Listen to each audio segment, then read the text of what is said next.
Hello बच्चों, चलिए प्रश्न को देखते हैं। प्रश्न है, सिद्ध कीजिए कि किसी भी अभाज्य धनात्मक पूर्णांक p के लिए वर्गमूल p एक अपरिमेय संख्या है। तो प्रश्न को आगे हल करें उससे पहले जो प्रश्न की मुख्य अवधारणा है उस पर विचार करते हैं। तो इस प्रश्न के लिए जो मुख्य अवधारणा है वह हो जाएगी परिमेय संख्या, अर्थात हम यहाँ पर यह देखेंगे कि परिमेय संख्या क्या होती है। तो परिमेय संख्या तो वे संख्याएं जिन्हें p बटा q के रूप में लिखा जा सके, जहां q बराबर नहीं हो शून्य के तथा p व q सह अभाज्य संख्या हो, परिमेय संख्या कहलाती है। अब यहाँ पर हमें दिया गया है कि वर्गमूल p को हमें एक अपरिमेय संख्या सिद्ध करना है किसी भी अभाज्य धनात्मक पूर्णांक p के लिए। तो यहाँ पर मान लेते हैं सबसे पहले कि माना वर्गमूल p एक परिमेय संख्या है।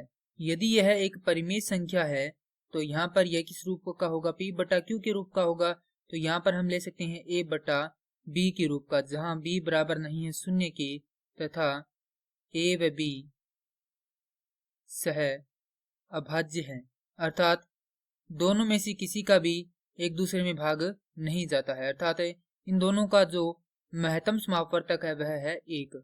अब यहाँ पर हम इसको हल करते हैं। तो सबसे पहले हम क्या करेंगे, ये जो b है इसका इधर गुणा कर देते हैं। तो हमारे पास आता है b वर्गमूल p बराबर a, दोनों तरफ वर्ग करने पर यदि हम दोनों तरफ वर्ग करते हैं तो हमारे पास प्राप्त होता है b का वर्ग p बराबर a का वर्ग।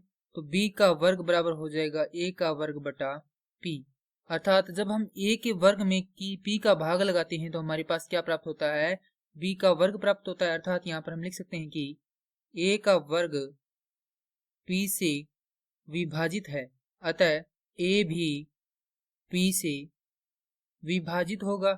और हम मान लेते हैं कि जब हम a में p का भाग लगाते हैं तो हमारे पास अन्य कोई धनात्मक पूर्णांक c प्राप्त होता है।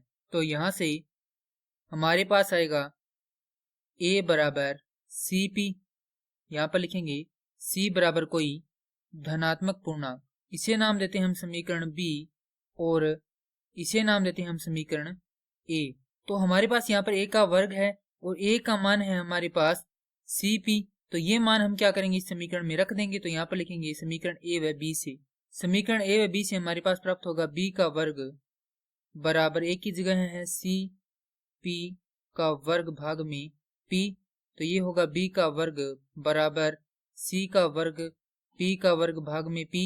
तो एक p से एक p कट जाएगा, हमारे पास प्राप्त होगा c का वर्ग बराबर b का वर्ग बटा p। और यहाँ से हम देख सकते हैं कि b के वर्ग में जब हम p का भाग लगाते हैं तो हमारे पास कोई धनात्मक पूर्णांक c का वर्ग प्राप्त होता है। तो यहाँ पर हम लिख सकते हैं कि b का वर्ग p से विभाजित है, अतः b भी p से विभाजित होगा। अब यहाँ पर हमने देखा था कि a व b दोनों क्या है, सह अभाज्य है, परंतु हमारे पास सबसे पहले यह प्राप्त हुआ कि a p से विभाजित है और b भी क्या है, p से विभाजित है। अतः यहाँ से हम लिख सकते हैं कि a व b p से विभाजित है, अतः a व b सह अभाज्य संख्या नहीं है और यह उपरोक्त माने गए कथन का विरोधाभास है। तो यहाँ से हम लिख सकते हैं कि जो वर्गमूल p है वह क्या है, एक अपरिमेय संख्या है, क्योंकि हमने यहाँ पर माना था कि वर्गमूल p एक परिमेय संख्या है और इसका हमें यहाँ पर विरोधाभास प्राप्त हुआ है। अतः वर्गमूल p एक अपरिमेय संख्या है और यही हमें सिद्ध करना था। मैं आशा करता हूँ कि यह प्रश्न आपको समझ में आया होगा। धन्यवाद।